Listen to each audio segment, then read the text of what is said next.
علیکم ورحمۃ اللہ وبرکاتہ.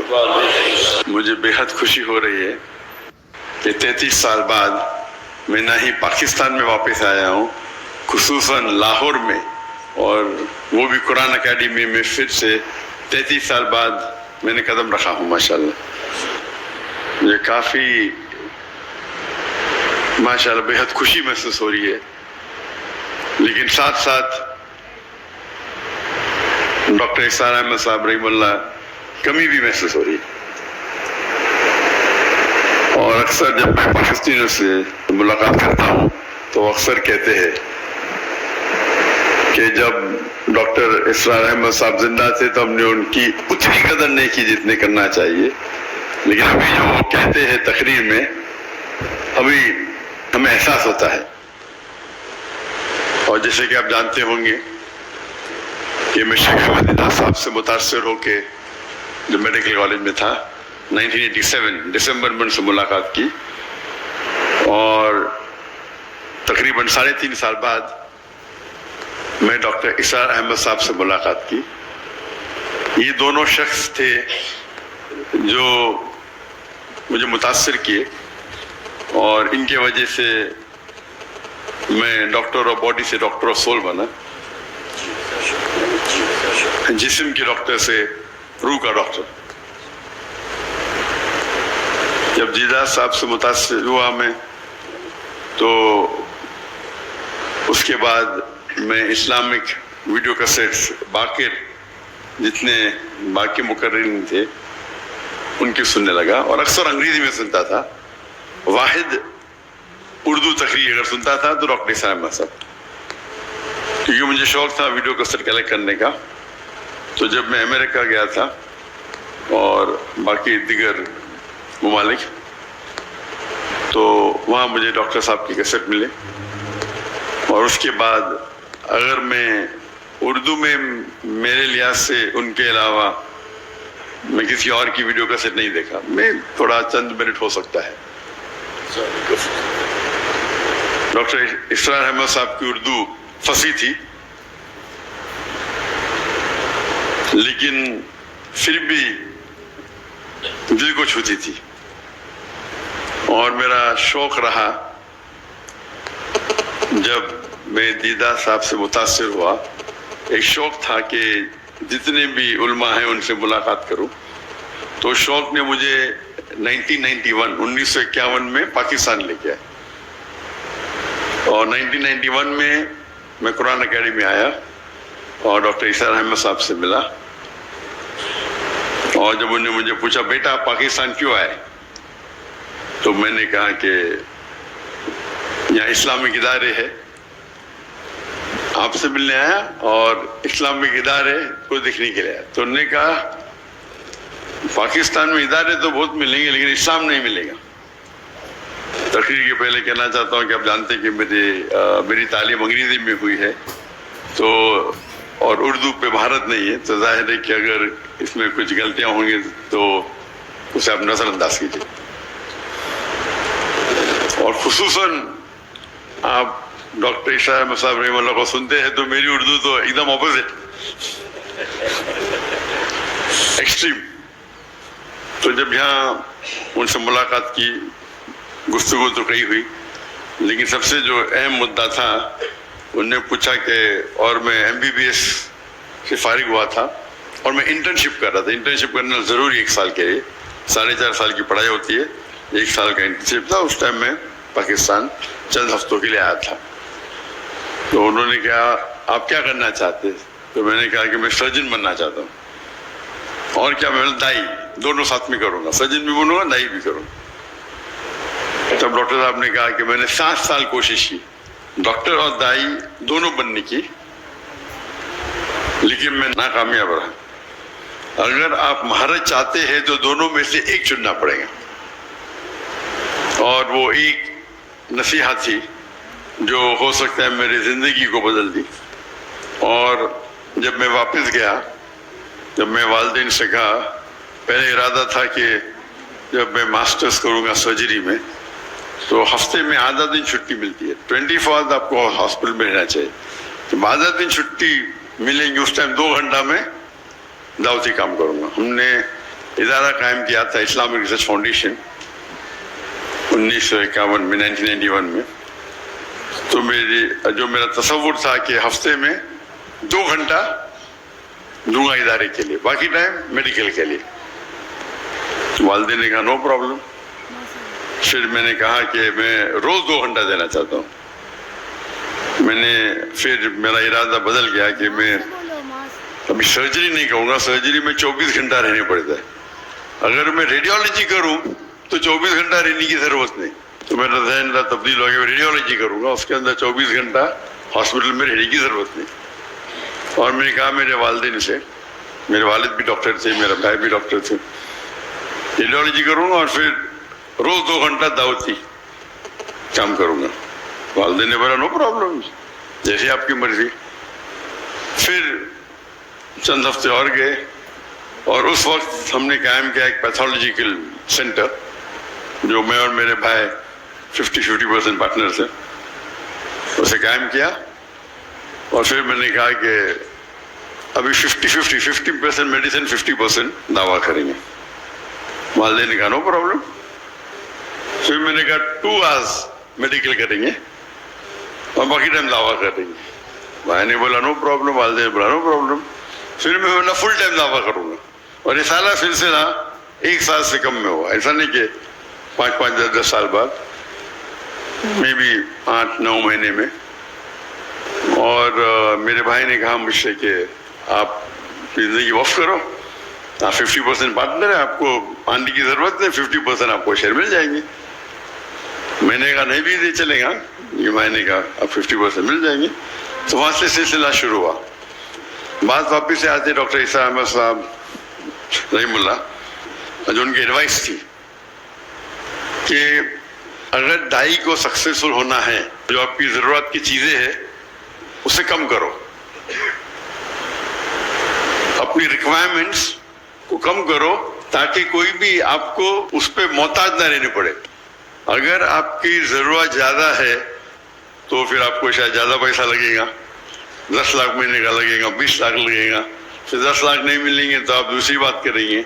अगर आपको हक की बात करना है और अपनी जिंदगी वक्फ करना है तो अपनी जरूरत को कम करो या रिक्वायरमेंट्स को कम करो। और ये जो नसीहत उन्होंने मुझे दी, इसको मैंने दिल में संभाल के रखा। और आज भी मैं कहता हूँ, जब मैंने दावती काम शुरू किया तो फैमिली का फुल सपोर्ट था, तो काम करने की जरूरत ही नहीं थी। लेकिन फिर भी मुझे कई शौक है, तो तकरीबन मैं दिन में एवरेज 14 से 15 घंटा दावती काम करता था। ये मैं बात कर रहा हूँ मैरिज की बात। जब शादी के पहले मैं तकरीबन 9-10 घंटे देता था दावती काम में, तो लोग ने कहा कि शादी करोगे तो टाइम कम हो जाएगा। तो स्कूल में सीखा था वेन डायग्राम। वेन डायग्राम मतलब ऐसी चीज करो जो 2 चीज एक साथ में हो। तो मैंने ज़ाहिया से शादी की, और अल्लाह के रसूल की हदीस है कि शादी करने के लिए 4 चीज इंसान देखते हैं। एक है ब्यूटी, खूबसूरती, एक है दौलत, तीसरी है नोबिलिटी, खानदान, और चौथा है वर्च्यू, दीनदारी। और सबसे अहम है दीनदारी, तकवा। तो ये क्राइटेरिया लेके मैंने एक ऐड किया कि दाई होना चाहिए, दीनदारी और दाई। ब्यूटी नो प्रॉब्लम, खाली रिपल्सिव नहीं होना चाहिए, दौलत की जरूरत नहीं, खानदान नो प्रॉब्लम। तो एक ही क्राइटेरिया क्या, दीनदार होना चाहिए, लेकिन दाई होना चाहिए। एक क्राइटेरिया ऐड कर दिया, कोई लड़की नहीं मिली 2-3 साल तक। तो मेरी बहन वो इंटरव्यू लेती थी, तो एक लड़की को पास किया, तो ऑप्शन था ही नहीं ना। तो हमने मुंबई से पूना गए, और वहाँ सबसे पहले बार मेरी होने वाली अहलिया से मिला, और अल्हम्दुलिल्लाह बिस्मिल्लाह जी, और अल्लाह ने इसमें बरकत दी। शादी के बाद 9-10 घंटे के बदले हम 12 घंटे देने लगे, क्योंकि जब हम गुफ्तगू करते थे तो दावती काम के बारे में करते थे। वेन डायग्राम था, उसका मतलब नहीं बीवी को टाइम नहीं देता था मैं। अक्सर दाई देखेंगे बीवी को टाइम ही नहीं देते। तो आम लोग जो बीवी को टाइम देते उससे मैं कहीं ज्यादा देता था, कई ज्यादा। और हम लोग जो अपने पेशे में काम देते हैं 8 घंटा 9 घंटा, तो मैं देता था 13-14 घंटे निर्गुना। लोग ने बोले बच्चे पैदा होंगे तो आपको पता चल जाएगा, बच्चे पैदा होंगे तो फिर आप टाइम कम देंगे। जब बच्चे पैदा है, जब मेरी बीवी की शादी करने के बाद हमने शुरू की ladies wing, Islamic trust foundation की लेडीज विंग, और वो बन गई उसकी सदर, लेडीज विंग की सदर, और इदारे को आगे बढ़ाए। बच्चे पैदा हुए तो हमने स्कूल शुरू किया, इस्लामिक इंटरनेशनल स्कूल। तो स्कूल के अंदर मेरी अहलिया प्रिंसिपल थी, मेरे बच्चे थे, तो 3 in 1 वेन डायग्राम में 3 सर्कल, बीच में तीनों को टाइम दे रहे, और साथ में ऊपर अल्लाह है, अल्लाह सेंटर्ड। तो मेन तो अल्लाह सेंटर्ड है। फिर मैं माशाल्लाह 15 घंटे देने लगा। हम जब जाते हैं कभी अभी दावती प्रोग्राम पे, अभी तो मेरे बच्चों की शादी हो गई, उसके पहले जब बताते थे 5 जाते थे, मैं और मेरा बेटा आम पब्लिक में खिताब करते, मेरी अहलिया और मेरे दोनों बेटियां करते थे खुसूसन खवातीन में। तो प्रोग्राम होता था सब 2 हफ्ते का, तो 10 दिन या 9 दिन हम खिताब करें, फिर 2-3 दिन we used to even enjoy, सैर करते थे, साइट सीइंग करते थे। तो 3 in 1 4 in 1 था। अल्लाह की दावत भी देते थे, और साल में तकरीबन मिनिमम 2 बार तो इंडिया में घूमते थे और 2 बार आउटसाइड इंडिया, मिनिमम था ये। अक्सर 3 बार होता था, उसमें से 3 बार में से 2 बार तो मक्का होता था। तो अगर हम अल्लाह की राह में निकलना चाहते तो जरूरी है क्या है, जो आपका हम सफर, आपका साथी, आपकी अहलिया जो आप चुनते हैं, उसका नजर सेम रहा तो इंशाअल्लाह आपको मुकबिलें ज्यादा मिलेंगी और वो आपको साथ देंगी। और इस ट्रिप में भी वो साथ में आने वाली थी, लेकिन क्योंकि मेरी बेटी को कुछ 1 हफ्ता पहले, हाँ बिल्कुल 1 हफ्ता पहले, 1 दिन कम, 15 सितंबर को बेटा हुआ, तो इसीलिए मेरी और की तबीयत जरा खराब हो गई, तो मेरी अहलिया रुक गई, और वो इंशाल्लाह आज रात को आने वाली है। तो उनके भी प्रोग्राम होने वाले थे कराची में, लेकिन आप नाना उसको पोस्टपोन। जी हाँ, अल्हम्दुलिल्लाह। तो कहने की बात है कि डॉक्टर ईसा अहमद साहब रहमुल्लाह कहते थे कि अपनी जरूरत को कम करो। तो आज की तारीख में मैं हमेशा कहता हूँ कि मेरी और मेरी अहलिया का रिक्वायरमेंट सिर्फ $500 है महीने का, बस। मैंने आपके इसमें तकरीबन 1,30,000 है कुछ होगा, 1 लाख बुक्स होना था, पाकिस्तानी 1 लाख कम है। और ये मेरी और मेरी अहलिया के बाद वो अलग बात है कि दावती काम में जब ट्रैवल करते मैं खुद पैसा भरता हूँ, उसके अंदर खर्चे और होते हैं, लेकिन खुसूसन पर्सनल लाइफ के लिए $500 काफी है। अल्लाह ने नवाजा कि मैं तिजारत करने लगा, महीने में तकरीबन 2 या 3 दिन मतलब एवरी ऑल्टरनेट 1 घंटा 2 घंटा, तो बिजनेस करना भी माशाअल्लाह अल्लाह के रसूल की सुन्नत है। और अल्लाह ने बहुत नवाजा, फैमिली की तरफ सपोर्ट था। मैंने मेरे वालदा से 15 लाख रुपए ली पाकिस्तानी, उस टाइम 1:1.5 था, तो हो सकता है 20 लाख 22 लाख पाकिस्तानी रुपये उस टाइम ली, और 8 महीने में वापस कर दी। पहले महीने में माशाअल्लाह 250% प्रॉफिट। फिर इस तरीके से अल्लाह ने नवाजा, कई बिजनेसेस किए और बिजनेस बढ़ते ही गए, लेकिन मेरा उसूल था कि मैं वक्त नहीं दूंगा, अपना ध्यान लगाऊंगा, सेटअप करूंगा और फिर इसके हवाले करूंगा। और ये हवाले करने की वजह से कई लोग ने मुझे धोखा भी दिया। धोखा मतलब मेरे पैसे लेके भाग गए, मैंने क्या प्रॉब्लम, मुझे कोई प्रॉब्लम, बड़ी अमाउंट, कुछ हिंदुस्तानी थे कुछ पाकिस्तानी भी थे मेरे पार्टनर्स दुबई में, मिलियन लिए। मैंने कहा कि मुझे तो 0 से आया, जो पैसा ले माँ को वापिस दे, बाकी तो सब अल्लाह का है। मेरा उसूल था कि मैं मेरे दावती काम में खलल नहीं आना चाहिए। वैसे तो क्या प्रॉब्लम, कोई प्रॉब्लम नहीं, अल्लाह ही दे रहा है, اللہ دیا تھوڑا واپس دیتا ہے دیکھنے کے لیے کہ اب دعوت چھوڑتے کیا نہیں. اللہ ٹیسٹ کرتا ہے آپ کو, پیسے دیا پھر لے لیتا ہے, ابھی کیا کریں گے, ہم چھوڑ دیں گے دعوت کیا. تو اللہ کا فضل ہے الحمدللہ. اور جب میرے بیٹے, میں نے کہا بیٹوں کو آپ کو بزنس سیکھنا کوئی بیوقوفی ہے, دعویٰ چھوڑ کے, ایسا اچھی بات ہے لیکن دعویٰ چھوڑ کے بزنس سیکھنا بیوقوفی ہے. بیٹا بولتا ابا مجھے بھی سکھاؤ. تو میں آپ سب سے بڑے امیر بزنس مین بنیں گے اگر بل گیٹس یا جیف بیزوس یا ایلون مسک, ایک چھوٹے سے چھوٹا دائی ایلون مسک سے بہتر ہے. لیکن ٹھیک ہے کیونکہ اللہ نے مجھے سہولت دی تو میں نے بولا بس تو میں نے شروع کر دوں, نو پرابلم. لیکن بزنس میں ہمیشہ اللہ تعالیٰ کو اپنا پارٹنر بناؤ. اور جب اللہ تعالیٰ کو پارٹنر بناتے, چھوٹا پارٹنر تو نہیں بنا سکتے نا, برابر. تو میں نے بیٹے کا منیمم آپ کو 51% اس کی جو انکم ہے, 51% جو منافع ہوتا ہے وہ اللہ کے راہ میں دینے پڑیں گا. میں تو ویٹرن ہوں, میں پرانا ہوں, میں تو زیادہ دیتا ہوں, اتنا دیتا ہوں بولوں گا نہیں, لیکن یہ تو نہیں ابھی ہے. تو 51% آپ کو اللہ کے راہ میں دینے پڑے گا. اور جتنا آپ اللہ کو جتنا زیادہ دیں گے پرسنٹیج جو بچتا ہے وہ آپ کے پاس زیادہ رہتا ہے. میں ہمیشہ کہتا ہوں ایون میرے اسٹاف سے, ہمارے پاس بمبئی میں صرف 500 ملازم تھے فل ٹائم پیڈ امپلائیز, اور والنٹیئر 10,000 سے اوپر تھے. تو میں کہتا تھا کہ اگر آپ 10,000 روپیہ بھی کماتے, اللہ کے راہ میں جو زکوٰۃ ہے وہ فرض ہے اپنی جگہ پہ, کچھ تو اللہ کے راہ میں خرچہ کرو, بھلے 10% ہو. جب 10% خرچہ کریں گے آپ تو غریب, آپ کو زکوٰۃ تو دینا نہیں, تو آپ کے پاس بچے گا 9,000 روپے. اللہ تعالیٰ اپنی تنخواہ کو کر دے گا 15,000. تو 15,000 سے 10% نکالو, کتنا بچتا آپ کا 13.5. پہلے 10 تھا, ابھی 13.5 ہو گیا, یعنی 35% بڑھ گیا آپ کا. پھر آپ 15% کرو, اللہ تعالیٰ 15,000 سے آپ کی تنخواہ کر دے گا 30,000. جتنا آپ بڑھائیں گے آپ کا پرسنٹیج کم رہے گا, لیکن جو اماؤنٹ ہے وہ زیادہ رہے گا.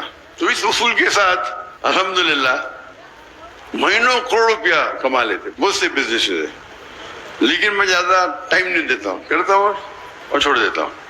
ابھی 2 سال پہلے جب میں نے فارغ کے نام پہ شروع کیا, اور میں نے کہا جو میرا جو معیار تھا, میں نے کتنا تھا بولوں گا نہیں, میں بولا فارغ کے نام پہ شروع کر رہا ہوں تو اتنا تو نہیں دینے کا. تو میں نے 51% کرا, اور کیا ہو گیا, وہ تجارت میں خسارہ ہو گیا, نیکسٹ بزنس میں بھی خسارہ. تو میں نے اہلیہ سے کہا کیا بات ہے, ہو سکتا ہے کہ میں نے جو میرا معیار رکھا تھا میں زیادہ پرسنٹیج دے, ابھی دھندا تو وہی کر رہا ہوں نا, خالی نام فارغ کا ہے.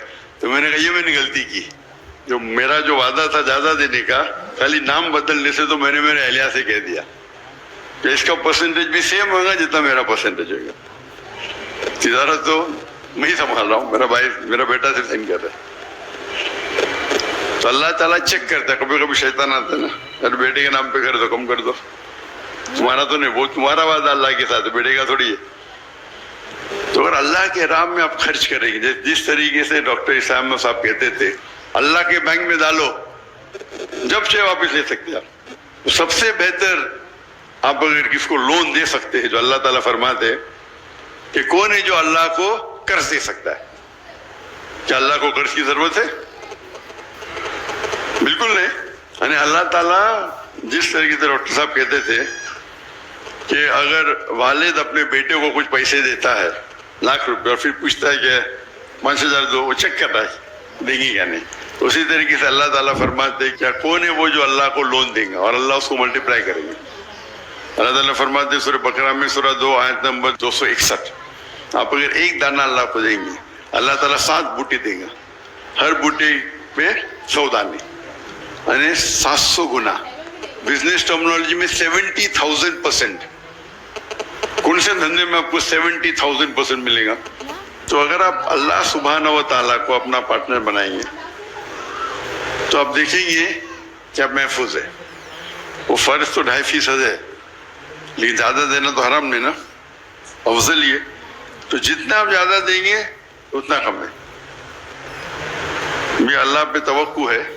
اور الحمدللہ جیسے میں جب ڈاکٹر صاحب سے ملا, میں نے شروع میں سوچا تھا کہ میڈیکل ڈاکٹر سب سے بہترین پروفیشن ہے, जिस तरीके से डॉक्टर इस्रार अहमद साहब रहीमुल्लाह सोचते थे कि डॉक्टर सबसे बेहतरीन प्रोफेशन है इंसानों का इलाज करना, उनने डॉक्टरी चुना था ना कि पैसे कमाने के लिए।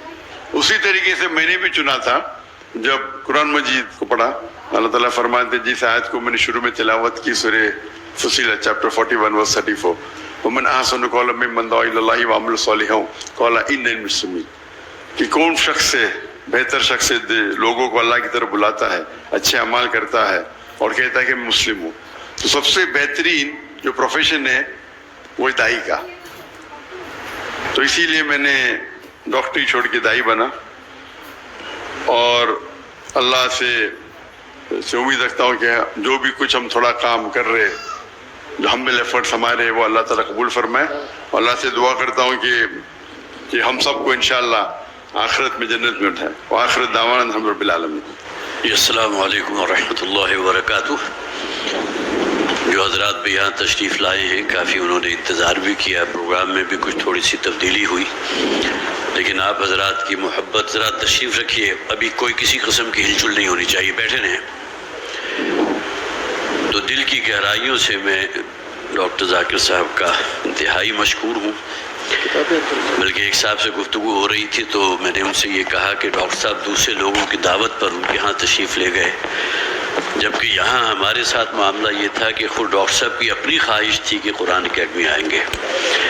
तो मैं समझता हूँ इस हवाले से जो हज़रात भी यहाँ मौजूद हैं बहुत खुशकिस्मत हैं। कम से कम एक मुलाकात और एक उससे ऐसी बाबरकत महफिल में कि जिसमें आपने 12 जो इंतज़ार किया वो भी अल्लाह के यहाँ यकीन माजूर हैं आप हज़रात। तो बहुत ही मैं शुक्रिया अदा करता हूँ। और वक्त की ऐसी, जैसे आप कहिए कि वो टाइट है कि अब आगे डॉक्टर साहब को कहीं और भी पहुँचना है, तो आप हज़रात से मैं बस इससे ज़्यादा